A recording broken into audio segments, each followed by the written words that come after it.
नमस्कार प्रिय भक्तगणों, आमल की एकादशी को आमवला एकादशी भी कहते हैं। उस दिन रंग भरी एकादशी भी बड़े ही धूमधाम और हर्षोल्लास से मनाई जाती है। यह एक ऐसा दिन है जब इस एकादशी पर भगवान विष्णु के अलावा भगवान शिव और माता पार्वती की पूजा की जाती है। पंचांग के अनुसार आमल की एकादशी का व्रत फाल्गुन माह के शुक्ल पक्ष की एकादशी तिथि को होता है। उस दिन व्रत रखते हैं और भगवान विष्णु की पूजा करते हैं।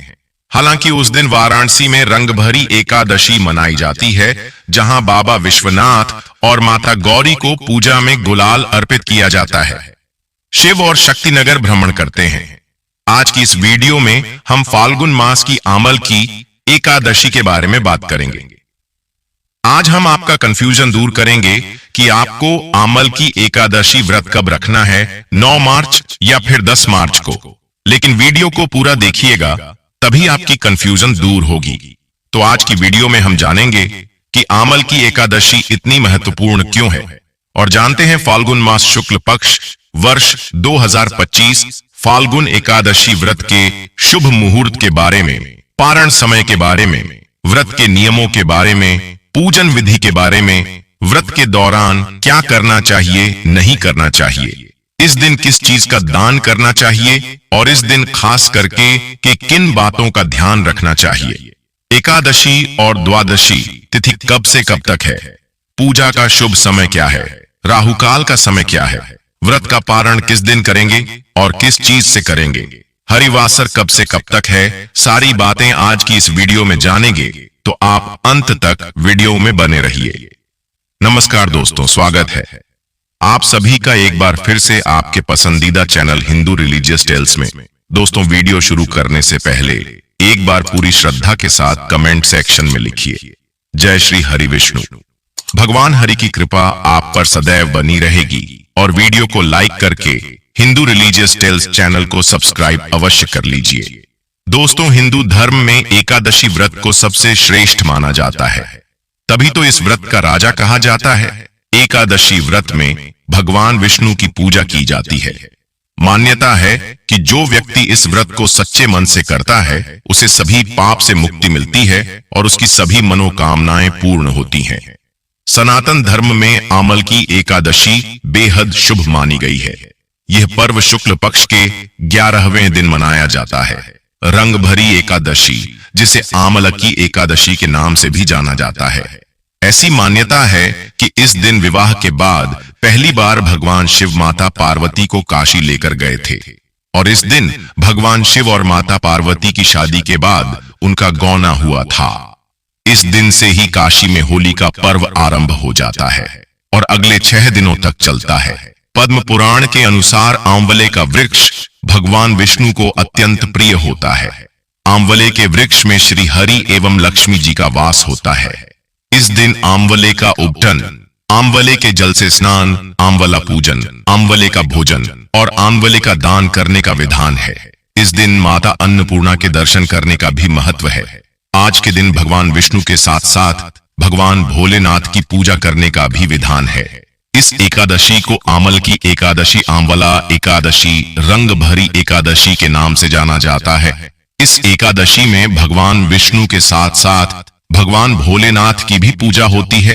अगर आप इस एकादशी में सिर्फ भगवान विष्णु की पूजा करेंगे, भोलेनाथ को भूल जाएंगे, तो यह एकादशी आपके लिए इतनी अधिक फलदायी नहीं होती है, क्योंकि एक कथा है जिससे यह पता चलता है कि भगवान भोलेनाथ अपनी प्रिय नगरी काशी माता पार्वती को लेकर प्रथम बार काशी में उनका आगमन हुआ था। काशी वासियों ने काफी हर्ष उल्लास के साथ रंग अबीर से उनका स्वागत किया था। इसीलिए आज के दिन बाबा विश्वनाथ का विशेष श्रृंगार होता है, विशेष आरती होती है। वहां के लोग हर्षोल्लास के साथ होली वगैरह खेलते हैं, गुलाल लगाते हैं। तो इसीलिए आमल की एकादशी के दिन नारायण के साथ साथ शिव की पूजा करने का भी विधान है। शिव की पूजा के पश्चात अबीर और गुलाल भी चढ़ाया जाता है। जैसा कि आप सभी को पता है कि शिव बैरागी है, उनको अबीर, गुलाल, हल्दी, कुमकुम जैसी चीजें नहीं चढ़ाई जाती हैं। पर विशेष पर्वों में जैसे कि रंगभरी एकादशी और आंवला एकादशी है तो बाबा विश्वनाथ को विशेष श्रृंगार किया जाता है। उस श्रृंगार में भस्म के साथ साथ गुलाल अबीर वगैरह भी होती है। तो आप भी घर या मंदिर में आज के दिन शिव शंकर की पूजा जरूर करें, उन्हें रंग अबीर और गुलाल इत्यादि अर्पित करें।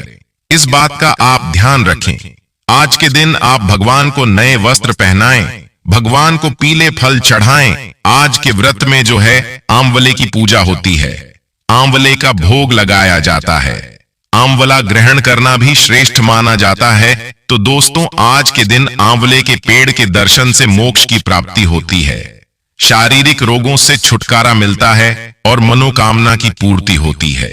तो भगवान विष्णु के मुख से आंवले के वृक्ष की उत्पत्ति हुई थी, इसीलिए आंवले के वृक्ष को देव वृक्ष माना गया है। तो देव वृक्ष आंवले के स्मरण मात्र से बहुत सारी समस्याएं दूर हो जाती हैं, ऐसा शास्त्रों में बताया गया है।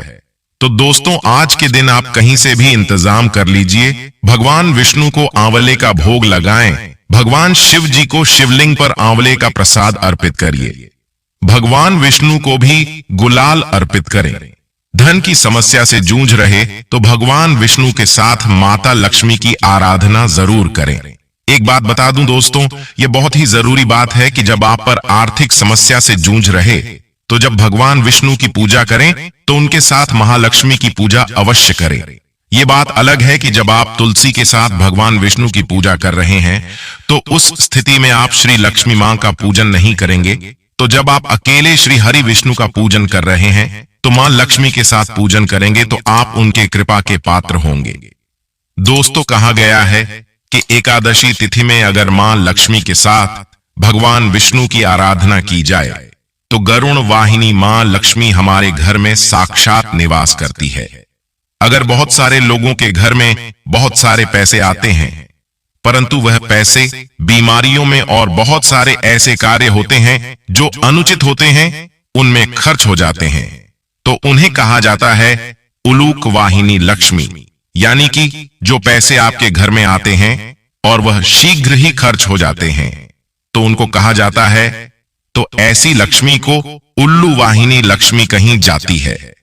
उलूक वाहिनी का अर्थ हुआ कि मां लक्ष्मी उल्लू पर सवार होकर के आती है और हम सभी जानते हैं कि माता का स्वरूप जो है वह चंचला होता है और वह चंचला है, इसलिए उल्लू पर बैठ आती हो तुरंत ही निकल जाती है।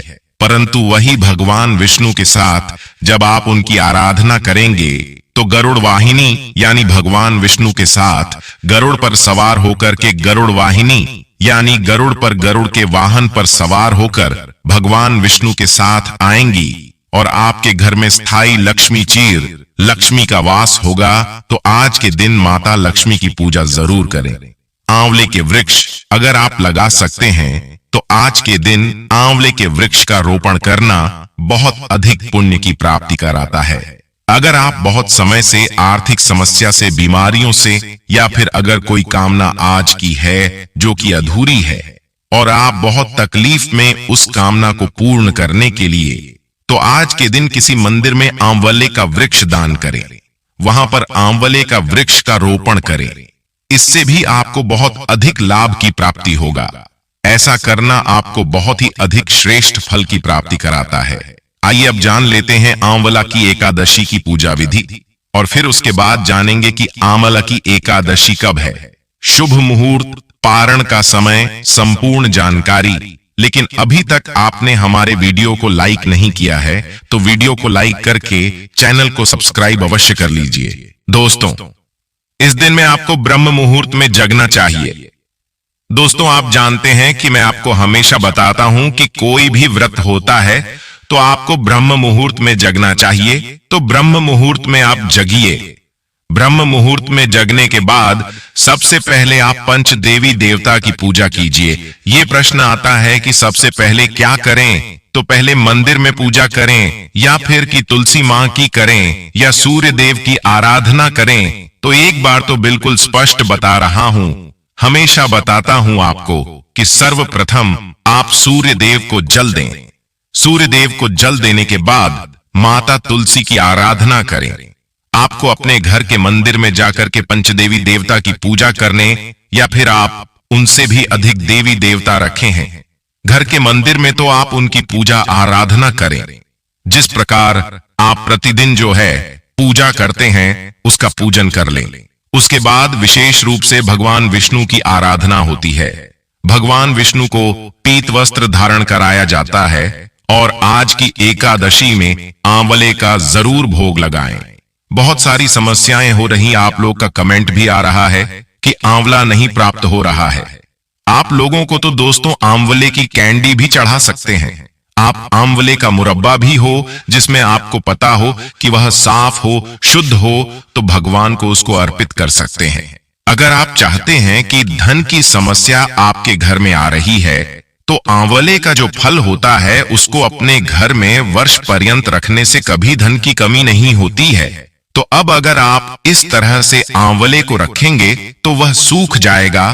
तो इसीलिए इसको मुरब्बा बना करके, और कम से कम आप 5 मुरब्बे को किसी एक डिब्बे में डालिए और उसको भूल जाइए आप घर में रखकर कि आपने आंवला रखा है। अब आंवले को, जैसा कि मैंने अभी बताया कि आंवला जो है श्री हरि विष्णु के मुख से उत्पन्न हुआ है, इसलिए वह देव वृक्ष कहा जाता है। तो आंवले का आपके घर में पड़े रहने का यह अर्थ होता है कि मां अन्नपूर्णा आपसे प्रसन्न रहेंगी और आपके घर में अन्न धन की कमी कभी नहीं होती है। तो इस बात का ध्यान रखें। और आज के दिन जो है आंवले का मुरब्बा अगर आप बना सके तो जरूर बनाएं, और बना करके जो मैंने बताया कि आप 5 सामने रख दें, और घर के कहीं किसी भी स्थान में ऐसा कुछ नहीं है कि आपको किसी एक स्थान में रखना है, या फिर कहीं ऐसे स्थान में ऐसा कुछ नहीं, आप जहां चाहे उसको रख दें। बस इस बात का ध्यान रखें कि वह वर्ष पर्यंत आपके घर में पड़ा रहे हैं। अगले साल जब यह त्योहार आता है, यानी आंवले की एकादशी आती है, तो आप पुनः नया आंवला रख लें और उस आंवले को हटा दो। दोस्तों, यह कोई छोटा मोटा प्रयोग नहीं है और ना ही आज का बताया हुआ उपाय है। शास्त्रों में आंवले की महिमा बताते हुए यह बताया गया है कि आंवले का घर में पड़े रहने से भंडार जो है भरा रहता है। तो इस उपाय को आप कर लें, ऐसा नहीं है कि कोई नहीं कर पाएगा। आंवला आपको प्राप्त हो जाएगा। कुछ नहीं प्राप्त होता है तो आप आंवले की कैंडी भी चढ़ा सकते हैं। किसी भी रूप में आज भगवान को आंवला जरूर चढ़ाएं। इस बात का ध्यान रखें। तो मैं कह रहा था कि आपको भगवान विष्णु की पूजा आराधना करनी है। मैं हर एकादशी के व्रत में आपको यह बताता हूं कि भगवान विष्णु की पूजा किस प्रकार करनी चाहिए। तो उसी प्रकार जो है आप सर्वप्रथम संकल्प वगैरह ले लें। संकल्प लेने के बाद भगवान विष्णु की जैसे हो सके आप आराधना करें। जैसे हो सके का मेरा मतलब है कि जैसे आपके घर में फोटो है तो आप फोटो पर ही सारी चीजें अर्पित करें, भगवान को चढ़ाइए। परंतु भगवान विष्णु का अगर आपने शालिग्राम रूप रखा हुआ है, या फिर अगर आप भगवान विष्णु की धातु की जो मूर्ति आती है अगर आपने वह रखा हुआ है, तो आप उस पर अभिषेक जरूर करें। अभिषेक, पंचामृत अभिषेक आपको जरूर करना है। पंचामृत के बारे में आप सभी जानते, मैं अक्सर वीडियो में बताता रहता हूं। दूध, दही, घी, शक्कर और शहद, इस पर कभी चीजों से भगवान का अभिषेक आज के दिन करना चाहिए, और इसे करने से बहुत सारी हमारी तकलीफ दूर हो जाती है। इस प्रकार आपने भगवान विष्णु को अभिषेक करा। अभिषेक करने के बाद, आरती करने के बाद उनको अच्छी प्रकार से स्वच्छ जल से स्नान कराएं, फिर उन्हें किसी साफ वस्त्र से साफ कर लें और फिर उन्हें वस्त्र धारण कराएं। वस्त्र धारण करा करके भोग लगाएं। धूप, दीप, अगरबत्ती जरूर जलाएं। दोस्तों, आप लोग बहुत ही लिखते हैं कि मैं धन संबंधी समस्या से जूझ रहा हूं, पर आप लोग किसी उपाय को शायद मन से करते नहीं, क्योंकि मेरा तो यही मानना है कि जो भी साधक विष्णु सहस्त्र नाम का पाठ प्रतिदिन कर देता है, प्रतिदिन करना है, उसके जीवन में लक्ष्मी की कमी नहीं रहती है। अगर आप महिला हैं और आपकी डेट के समय छूट दी जाती है तो कोई समस्या नहीं। जैसे आप अपने घर की पूजा करते हैं उसी प्रकार आप पूजा करें, विष्णु सहस्त्र नाम का पाठ करें। 2, 3, 4 महीने में, अधिकतम 4 महीने में आपको इसका फल दिखने लगेगा। तो एकादशी तिथि से विष्णु सहस्त्र नाम का पाठ शुरू करना, आपको और अधिक जो है पुण्य की प्राप्ति कराता है। तो धन संबंधी समस्या से जूझ रहे हैं तो आज के दिन यह 2 उपाय करना ना भूलें। एक बार फिर बता रहा हूं, इस उपाय को साधारण उपाय समझने की भूल न करें। पूर्ण श्रद्धा और भक्ति से उपाय करें। कभी भी किसी उपाय को आजमाने के लिए न करें। और दोनों उपाय जो है शास्त्रीय उपाय है। विष्णु सहस्त्र नाम के बारे में कौन नहीं जानता। जो इसको करता होगा उसकी महिमा को अवश्य जानता होगा। और मैं चाहता हूं कि मुझसे जुड़े हुए जितने लोग हैं और वह धन संबंधी समस्या से परेशान हैं, तो एक बार मेरे कहने से विश्वास कीजिए, इस उपाय को आप करके देखिए। आप करके देखिए, आपके जीवन में बदलाव नहीं हुआ ऐसा नहीं हो सकता है। इस बार आमल की एकादशी का व्रत कब रखा जाएगा, क्योंकि इस बार एकादशी की तिथि 2 दिन है।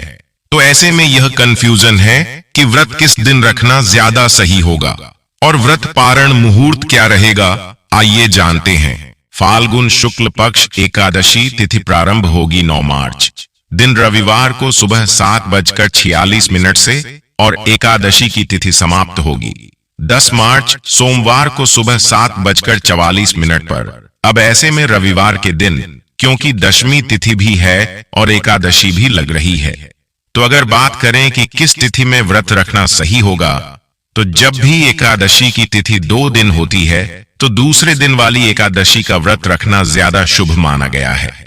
इसलिए इस बार 10 मार्च सोमवार के दिन ही आमल की एकादशी का व्रत रहेगा और एक दिन पहले यानी रविवार के दिन दशमी तिथि के नियमों का पालन किया जाएगा। क्योंकि रविवार का दिन है, रविवार को तुलसी के पत्ते नहीं तोड़े जाते हैं, तो आप और एक दिन पहले यानी शनिवार के दिन ही तुलसी के पत्ते भी तोड़कर रख लें। 10 मार्च सोमवार को ब्रह्म मुहूर्त का समय रहेगा। सुबह 5:07 से 5:05 तक सूर्योदय होगा। सुबह 6:44 पर सूर्यास्त, शाम 6:30 पर प्रातः काल पूजा मुहूर्त रहेगा। सुबह 7:45 से 8:51 तक। इसके अलावा आप ब्रह्म मुहूर्त में भी पूजा कर सकते हैं।